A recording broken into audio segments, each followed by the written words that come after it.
This podcast is brought to you by Penji. Penji is a creative subscription service that gives you access to pre-vetted, agency-trained creatives from all over the world.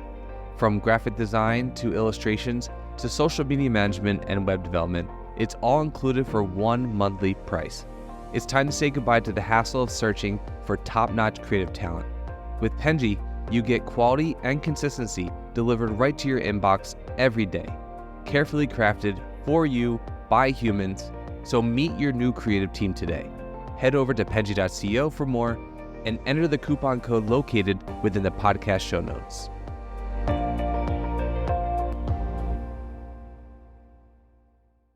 Alrighty, hello everyone, and welcome to the Fully Managed Podcast, a podcast where we discuss marketing and business tips to help assist you on your business journey. I'm your host, Shannon, Penji's Partnership Coordinator, and I'm joined here today with a very special guest, Tim Priebe from Backslash Creative. Thank you so much for joining me today. Yeah, happy to be here. I appreciate that. Are you looking forward to Thanksgiving? Oh, absolutely. We've still got some client work to do before the break, but yeah, we're excited for it. That is very nice. I'm sure you're also maybe looking forward to Black Friday. I think agencies love that day, or they hate that day. It really depends. But yeah, so could you just start by telling us a little bit about yourself and kind of your journey up to this point in your career and everything that you think is relevant? Yeah, I'd be happy to. So I am 46, which means I grew up in the 80s and 90s. And I grew up with a computer, even though most of my friends didn't have computer access back then, or they'd have it at school, right? They'd have those old Apple IIs with a Oregon Trail and the green screen and that sort of thing. Well, we actually had one at home. My dad was just retired a couple of years ago, an electrical engineer. So we had a computer fairly early on. Got pretty comfortable with that. Went off to college in 96. And after my first finals week, then I pulled an all-nighter to build my first website. So didn't start studying at all, but did that. And of course, back then, you had to have some kind of technical programming skill more so than you have to have today. But that's what got me into digital marketing originally back in, like I say, in 96. And then I built my own website, did things on GeoCities, if anybody remembers that. Had a website hosted by AOL, again, dating myself. And then I bought my first domain. I'd have to look up what the year was, but sometime late 90s, maybe early 2000s, back when a .com was $75 a year. I remember paying that much for my first domain name. I actually built a site out on that domain using what eventually would be known as content marketing, although we didn't call it anything back then. But I had a little e-commerce site with a bunch of content on it. Then in 2003, I actually started my business, and we were originally just a web design company. And then over the past 21 years now, grew into content, grew into automation, grew into, video, all sorts of different aspects. Certainly the things we don't do still, but really have expanded beyond that marketing. And for me, what I love about that, I mean, I like the technical stuff. I enjoy it, but I'm a real people person. So the psychology and appealing to people and finding out your ideal target market and helping clients work through all that is something I really enjoy. And then executing on consistent marketing behaviors, consistent strategic marketing behaviors to get the most for their money and help get the word out there. I mean, what I really love is businesses and nonprofits. And so being able to get the spread the word of the mission, the point of the organization that really the people are passionate about. That's my passion is helping spread their passion. That's beautiful. So do you prefer to work with, so if you like working with nonprofits, do you also prefer working with a business that has a set mission that you kind of align with or enjoy? That's a great question. So for us, the most important thing is that the business owner or our primary point of contact, nonprofit could be executive director, could be director of development, a business. It could be the owner, the CEO, it could be a VP of marketing, it could, any number of things. But whoever our main point of contact is, and really kind of all the way up the chain, we want to make sure they're passionate, that it's not just a job for them. We're not really interested in helping people spread the word who aren't passionate about what they're doing. So even if it's Mhm. something that you might, traditionally find boring, if they have a passion for it, then we get real excited about that. And so for us, that's kind of contagious. And for me personally, that's kind of a contagious thing. If they don't have any passion, not super interested in working with them. But if they're passionate, let's get on board and help spread the word. Well, that's sweet. I think that's a really lovely kind of what's the word I'm looking for? I guess ideology to go off of. I think that passion is something that's infectious. Even if you might not even care about it. Like you care about it because someone else does, especially Yeah. if you are a people person. I think that um I love my favorite thing is to just hear someone talk about something they're passionate about. It could be the objectively the most boring thing ever, but to hear someone be excited about something is just such a wonder. And so I completely understand that. I agree. S- So okay, so how did you get involved in wanting to work with nonprofits Oh, specifically? sure. Because No, that's that's a something great that question. I really love. Yep. So, a number of years ago, we had worked with a couple nonprofits, and this was maybe 5 years into the business. We'd worked with a nonprofit here and there. I say that. I think our first client may have been or our second client may have been a church. But Mhm. anyway, so we had worked with nonprofits, but hadn't really gone after them. And so I'd have to look up the year, but about 15, 16 years ago, I said, yeah, I really just woke up one morning and said, let's do this. Let's work with nonprofits. And so for how we jump started that was for a year, we gave away a free website a month to a nonprofit. Now, we didn't end up giving 12 websites away because we didn't really know what we were doing back then. We had people recommending nonprofits, and then we would pick them as the winner. And then I would go to them and they would say, yeah, we don't need a website.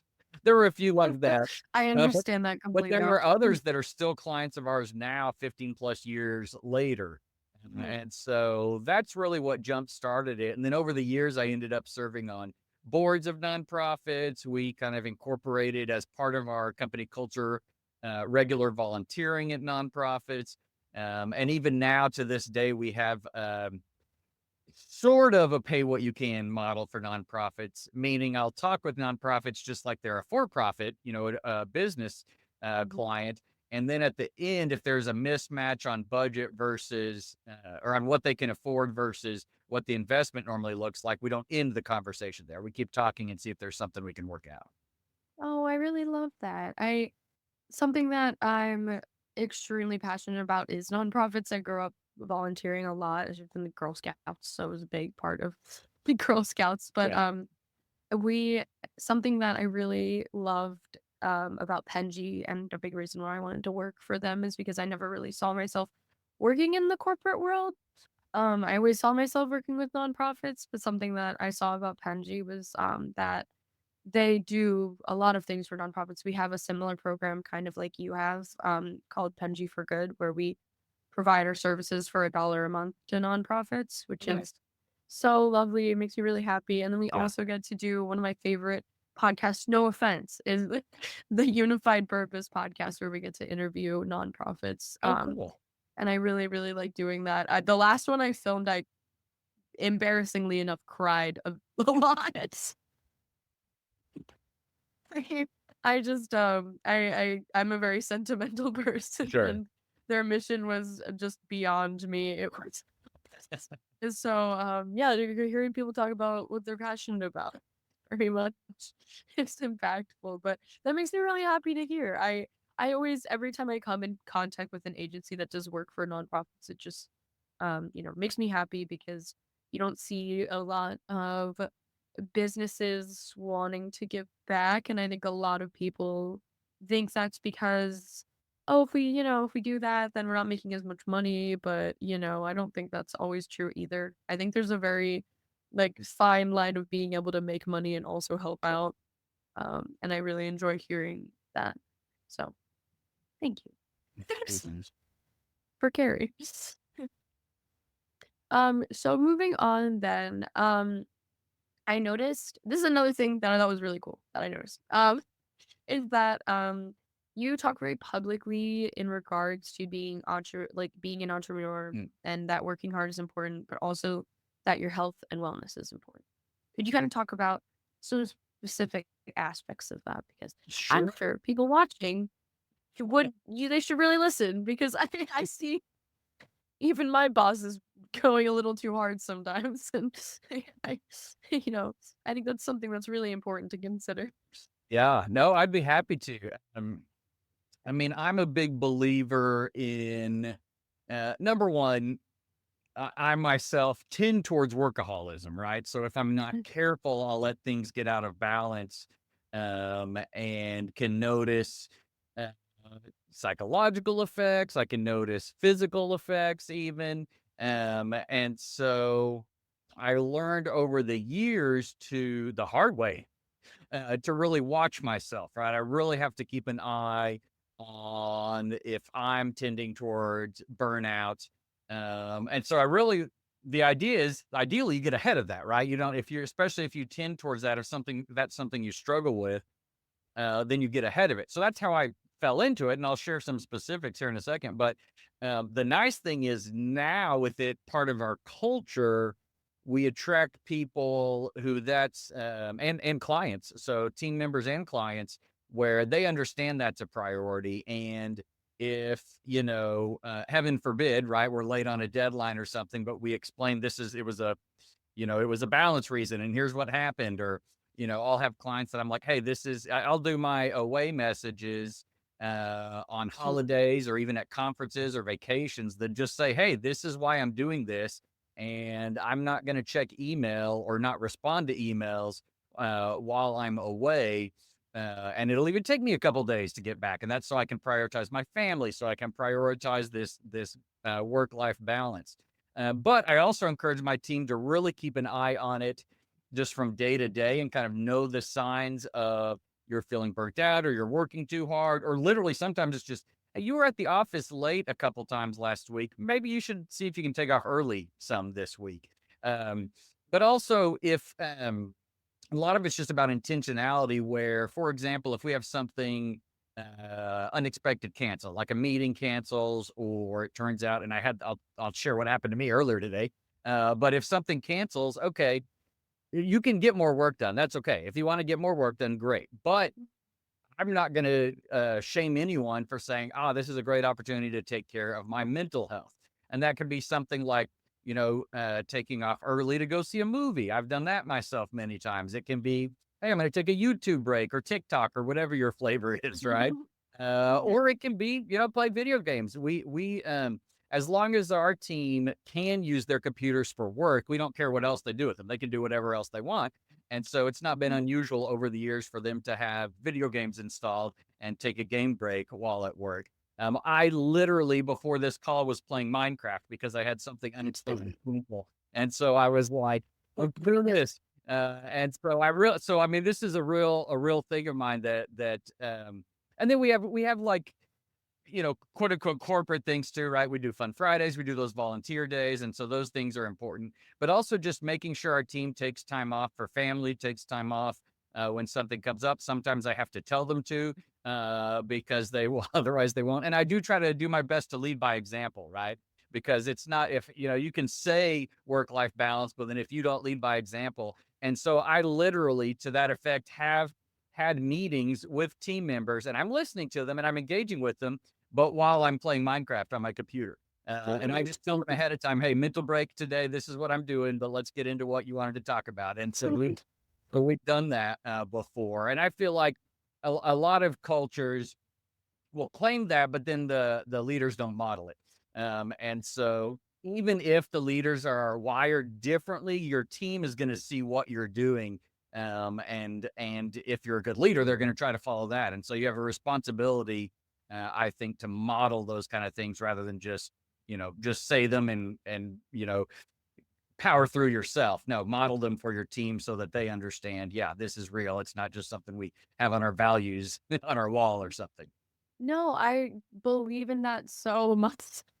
I think that I definitely, if you tend towards workaholism, as many people do, especially, I think that you can be a hard worker and not tend towards Sure. that, but I Yeah. think some of the hardest workers do, um, or have that issue where they fall into it sometimes. And I think that people who do feel that way, a lot of times it's hard to not feel inadequate when you're not working, and I think that's why Right. people tend towards it often. And I think it's much harder to tell yourself, "Oh, I need a break," when you're watching someone who you're working for actively not do those things. Yep. You're thinking, "Oh, well, they're working so hard. Yep. I should be doing the same thing, or I should be working just as much as they are." Or they're gonna have to pick up my slack if I'm not, if and Yep. they're gonna be working harder. And I really love the mentality of kind of you did act as what you preach because it just it doesn't feel right when you're watching someone do so much more than you, even if you are doing the healthy thing. Right. Right. Yeah. I mean, everybody's wired differently, but it's up to the head of the agency, the managers. It's up to them to understand their team's going to look at them for an example and not always fully understand the different wiring. And so you have to take that Mhm. into account. And for leader, it's really ultimately leadership's responsibility, I think, to be aware of the differences in team members, help them learn also, but you've got to be aware of that and compensate for that, even if it means adjusting what you might naturally do. Mhm. And I think it's certainly kind of up to each person, but to be able to see someone above you kind of doing something that you would personally feel healthy doing, or you would feel comfortable taking a break because you're watching this, is really nice. Because I do think there's definitely that everyone's different. There are people out there that are happier working sometimes. Like they feel more comfortable getting things out of the way and then being able to, Right. relax or have fun. And there are people that are different, and that just feels better for them, and it's not a health thing or whatever it may be. And but it's nice to be able to see someone take breaks. That's notably in charge of you and your work as well. Yeah. Oh, and we So, do unlimited PTO also. And again, I read up a lot before we made the change. And the risk that most companies fell into is that people wouldn't end up taking it. Like they'd get unlimited PTO, and then the culture would say, "Yeah, don't take any vacation." And so again, mhm, part of that is also the modeling of, okay, even sometimes when it's busy, which I hate because it puts my team under more pressure sometimes, but I want them to feel okay doing things even mhm, when it's busy. Right? Sometimes when it's busy is when you need that time off, the it just most. even if it's just a day, even if you're just like, "I need a 3-day weekend this weekend." Great, do it, And so you've got to model it, even when it's hard, or even when you feel for other people, but you're like, "Hey, this is a long-term thing also. Gotta watch the short term, but it's a long-term thing to Mhm. make sure that the team is healthy, that the team stays healthy mentally and physically." Yeah, of course. I think it also, to leave that environment open for people to feel comfortable doing that, is so unbelievably important. Like, I feel like when people are in positions like that I see this over and over again in small businesses and agencies and anything, that you will have a happy, loyal, healthy team when you set up an environment like this in which they Right. feel comfortable taking care of themselves. Right? I think a lot of people, when they even consider offering things like this, a lot of people assume that people are going to take advantage of it. Right. And I think people are grateful for opportunities like this more than anything else, that they don't want to take advantage of Yeah. it because they're so grateful that they have the opportunity to have it at all. Well, and I that's a think and that that's a hiring problem if you're hiring the kind of people that would take advantage of it, right? exactly, yeah, you do vet the people that come in as well. So Right. but yeah, I think that's really lovely, and that's an ideology that I like to incorporate in life in general. I think that's a lot of nonprofits do work Yeah. for populations that people think are taking advantage of things that I Sure. don't know, and that's not true either. And I just really love hearing that belief system. So again, thank you for. I'm thanking you for just being a genuine person. Well, so going into okay, so we're going into ideology now. I noticed another thing that you use your faith a lot as inspiration in your marketing strategy, and I really like to see where different marketers get influence from because I think that it's kind of all over. Like marketing, you can kind of get inspiration from anywhere, which I think is really one of the coolest parts about it. Um, is there any other place that you derive a lot of inspiration from that's kind of outside of the marketing field? That's a great question. How I'm wired naturally, so this is not necessarily something I worked at or had to work at. So other people may have to work at this sort of thing. In my brain, everything's just this massive pot of stuff, and so it's really cross-pollinating. And so I'll run into things in the business world that apply to my personal life. I'll run into things at church that I apply to business. I'll run into, both of two of my three boys have gone through, well, that's not true. One of them has gone through, one of them is about to, some sales and communication training that I've done for, 13 years. And so my oldest son is 20 and my middle son is 17. My middle son did that the summer before his senior year in high school. That's not what I would have done the summer before my senior year in high school. What really kind of allowing all those worlds to bleed over, to kind of cross pollinate. I'm constantly seeing kind of connections that may even seem weird. I've been told they seem weird to other people, but it's not unusual. I mean, I listen to entertainment podcasts, like I listen to Conan O'Brien's podcast, some Oh, others like that. And I'm getting like business lessons out of those podcasts. So for me, it's yes. just how you're really missing out if you're not. And again, it's not through anything I did to make that happen, right? It's just for me, it comes natural. But if it doesn't come natural, I kind of encourage people to do that. This doesn't work for everyone, but I'm a real big blur the boundaries rather than set real strict boundaries. I'm more about blurring the boundaries, which does mean I have to go back to our earlier topic. I do have to keep an eye on my, mental well-being and balance. No, That's you're all. thinking about it all the time. Exactly, exactly. Mhm. So some people do that by setting strict boundaries, which I completely understand and respect that. For me, that would take away the benefit of all that kind of cross-pollination between the worlds. And so, I mean, a great example, my first content client. So, like I said, I did content marketing years ago, but then when I started the business in 2003, for about around a decade, maybe not quite a decade, we were nothing but websites essentially. We did some SEO and some other minor things, but no content marketing.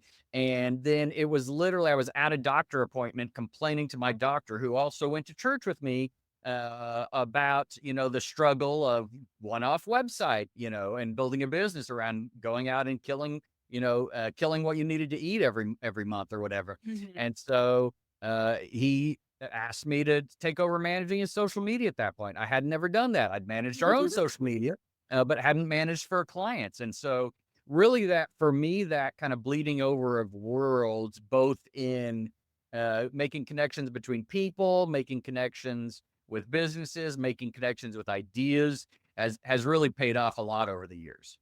Hmm, that's really lovely. I mean, I think that leaving opportunity for open connections that kind of, worlds collide. I don't think that's necessarily a bad thing. Of course, there's overdoing it, I'm sure. Sure. But I think that's kind of just being a people person. Like all of your worlds inevitably collide because you're making connections for different reasons. And those are all of your different worlds. And I think that's I think that's wonderful. I don't know. My boyfriend at every party will talk about his job, like, whether he's asked about it or not, and it's Yeah. because he loves his job, though. He Yeah. loves his job, and he loves talking about it, and he can relate it to anything, and maybe it's probably annoying for some random person, but I think it's great because he's very passionate about Yeah. it, and it's fun to hear about. And it makes him light up when he talks about it. And, sometimes he makes connections with people who want to work where he works because they're also excited about it from him talking about it. And Sure. then he makes a coworker by accident. And I think that's just, I don't know. I think that's the beauty of connection is that, worlds collide constantly. And I think that's a wonderful thing. People are interesting.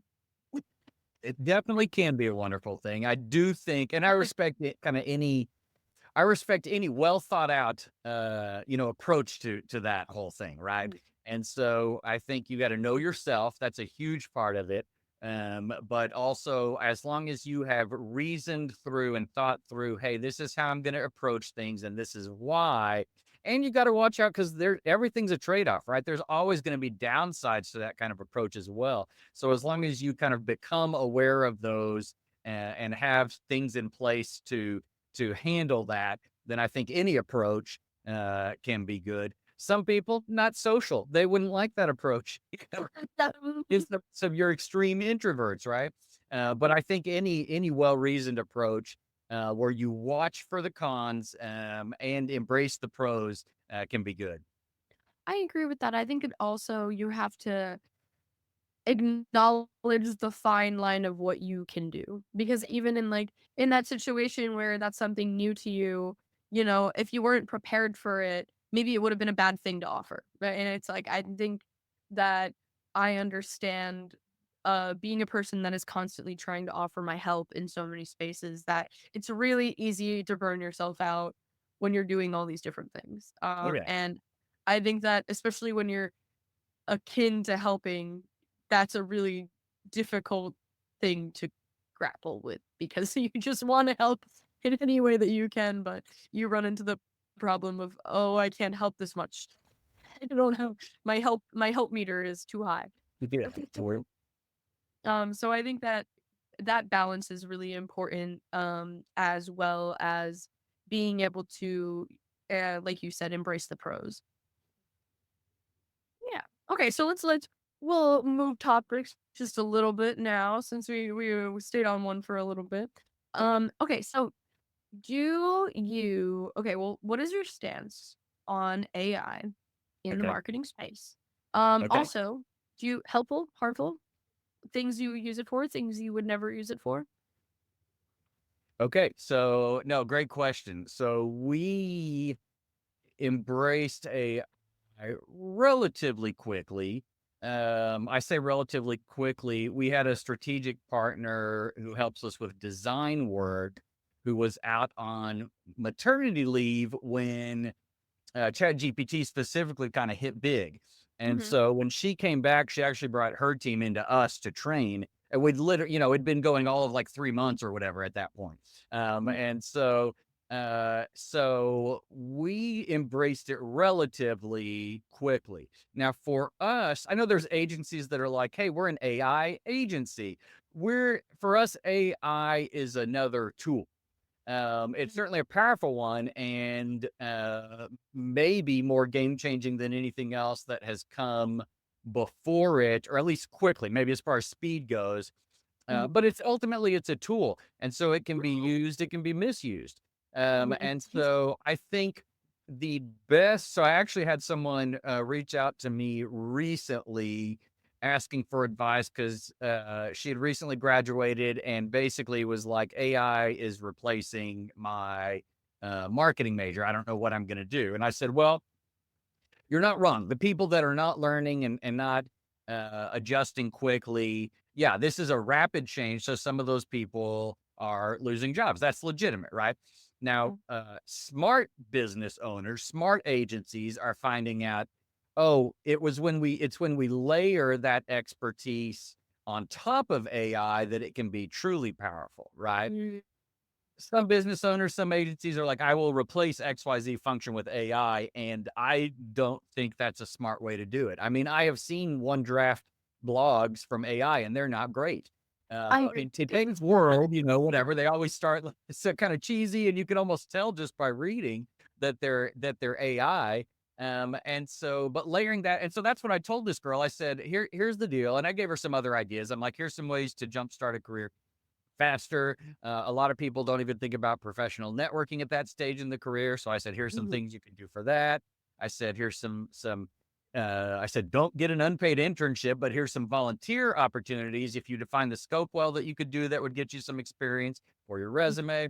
But then my other thing was, hey, embrace the AI, right? If you have that marketing, even a recent graduate versus someone with 20 plus years like me, regardless of what level you're at, if you have some of that expertise and you layer the AI skills on top of it, you become super valuable. I mean, worst case, I say worst case, but you run your own agent, right? And use it to kind of multiply yourself.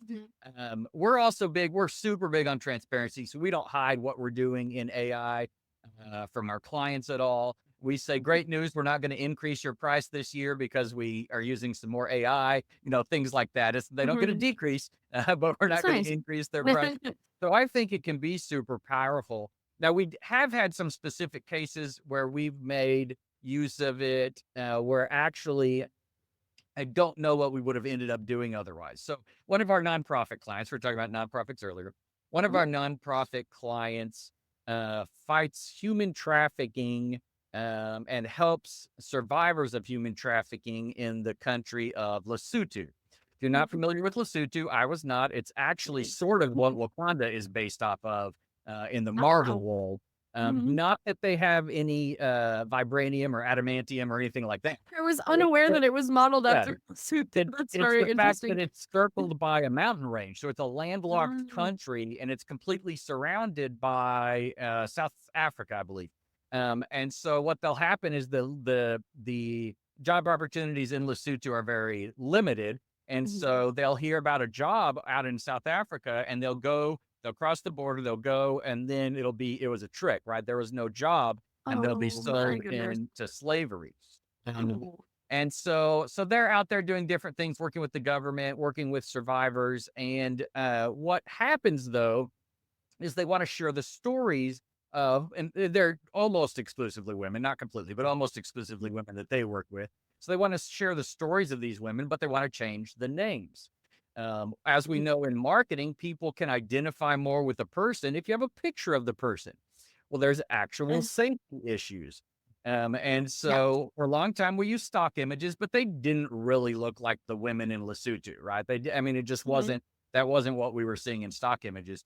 And the team over there that is actually in Lesotho, bless their hearts, they did not really understand stock models. And so they thought those women were then in danger. Like, no, they're not. No. Yeah, I know. Completely respect. I mean, they've got to have that mindset, right? To be serving the women. Yeah, of course. So now we're using AI. And so the AI look like the women. They don't look like the actual women, but they look like the women of Lesotho. They dress like them. AI, we've mostly, for this specific client, we've used Leonardo.ai, which was recently acquired by Canva. But Leonardo makes images that look like photos of these women in Lesotho.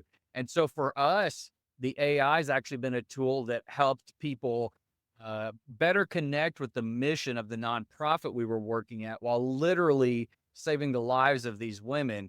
Because again, if their actual picture is out there, then their abusers or the people that trafficked them can come after. It's fairly easy at that point to find out where they are and come after them, and they're in real danger. So, so that's a pretty neat usage that we've had. Man, we've done all the normal stuff of ideation with blogs, fleshing social media strategies out, giving us 100 ideas for a subject line for an email. All that stuff is great, and it does save tons of time. And again, when partnered with an expert, experience, that sort of thing, can be super useful. It empowers people who don't have a marketing background to kind of make it almost a hobby if they want to. And that can be good. But like we're talking about, I think there are a lot of people that are just like, yeah, the first draft is good to go. And they'll, Google's adjusting to that. The social media sites are adjusting to that. And so I think that will eventually kind of drop away for non-experts to use it, to abuse it, I guess, to replace experts. I don't think that'll last much longer. But that's kind of my take on it. No, I definitely agree entirely. I think that you have to have a expert that is innovative and creative enough to utilize it effectively, because I believe at this time it is a tool. It's not it can be used as a replacement for a person, but not a good replacement. And I think that it elevates someone's work that much more when they're already good at their job. And I think that's incredible. And I think it definitely saves time on the tedious things that you could do yourself, but would take an incredible amount of time. That's just kind of a waste. Um, so I do really like it for that. I was hesitant of using it for a bit of time because I'm one of those people that is fearful of not using my brain enough. Sure. I'm like, oh, I'm gonna get rusty if I ask ChatGPT about things, but it is so unbelievably helpful, especially for writing like a summary of something. For podcast, I write 3 main points, and I just upload the transcript and it has it Yeah. 3 main points. Had written the 3 main points for the first many, and my boss was like, "Why are you doing that? You can just ask ChatGPT," which was very lovely advice. Yeah, I could only imagine it if I had it on my now defunct podcast from a decade ago. Writing show notes would have been so much easier. I mean, show notes were the Yes. bane of my existence. Yes, exactly. It's like I've already been on this. I know all this has happened. Yeah. Now I have to relive it again, which Yep. is not that bad, but No, I get it. I get it. it's very tedious. It's very tedious.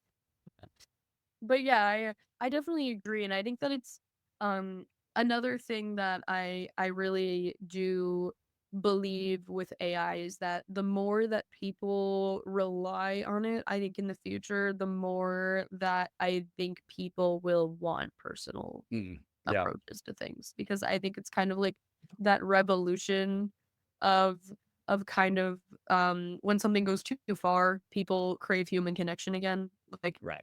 COVID. Yep. Like it was so many things afterwards. There's such a boom of Yeah.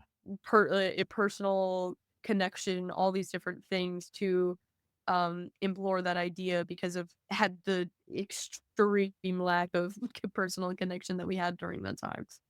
And I think it's something similar to that. And I hope there's some kind of revolution that happens when AI goes too far, because inevitably things always go too far. Sure. But yeah, I definitely think it's a very helpful tool. And I do agree that it is um it works for what it's doing right now. So I'm just hoping that um people are smart enough to not use it as a whole person. You don't want to give it. You don't want to give it enough. What is it? Enough rope to hang itself, or whatever the saying is. Yeah. You know, and I feel like, I mean, there's, and I kind of nerd out a little bit about it, just and watch endless YouTube videos about it. But in marketing, we see it just when you give it kind of full content control or automated control over a process, completely automated control over a process. I mean, that's one of the least dangerous areas that can be. And so I think as long as we rein in its control and kind of keep an eye. I mean, from a marketing standpoint, I'm always like, control the inputs, then AI can do a bunch of work, and then you got to keep an eye on the outputs. It's when you let go of either of those, and it doesn't matter if it's marketing or anything, but it's when you let go of either of those that I think is where you start to get in trouble for sure, or can get in trouble. Yeah. You have to check its work. It's like a child. Yep. Like you can it's just it's important to acknowledge what it can and can't do, and it also is important to acknowledge that it's not a person, and you need to check its work, you need to proofread, you need to do all these things because it's still not a perfect It's like a really fast intern, right? Yes. Mm-hmm. Well, this is all the time we have today. We are a little over, but I think that means just it was a really great conversation. So that's always what I like. But I really appreciate you coming on today. I think I talked about a lot of newer topics that I don't get to talk about usually. So I really appreciate all the knowledge that you brought on today. Yeah, So absolutely. thank Happy you to again. help. Thank you. And thank you for all the inspiration of good, because they're talking about a lot of marketing topics on this podcast is fun and all, but it's also nice to get advice on the other end of the spectrum that's also you know how to be healthy when in this space. And I think that that's equally as important as marketing styles and Absolutely.